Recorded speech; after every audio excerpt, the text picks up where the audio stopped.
Diqqat aholiga tezkor xabar. Bugun tunda O'zbekistonda dahshatli 5.3 ballik zilzila sodir bo'ldi.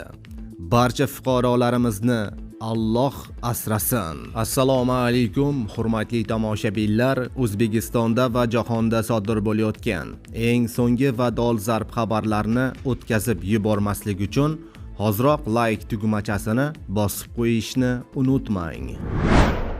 O'zingizni aldamang, tez-tez hojatga chiqish, siyganda qiynalish, kechasi uxlay olmaslik bu oddiy shamollash emas, bu prostata muammosi.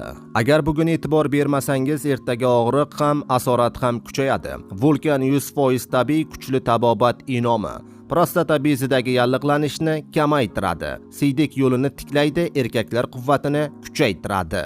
Vulkan bilan sokin hayot kechirasiz yoki qiynalishda davom etasiz. Tanlov sizniki. Vulkan ham sinalgan, ham kutilgan mahsulot. Hoziroq qo'ng'iroq qiling, 30% lik chegirmaga ega bo'ling. O'zbekiston bo'ylab yetkazish mutlaqo bepul.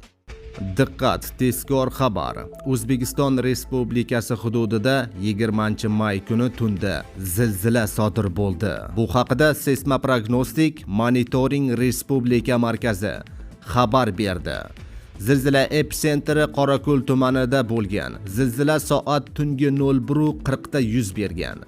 Uning kuchi Buxoro viloyatida 3-4 ball, Navoiy viloyatida 2-3 ballga sezilgan.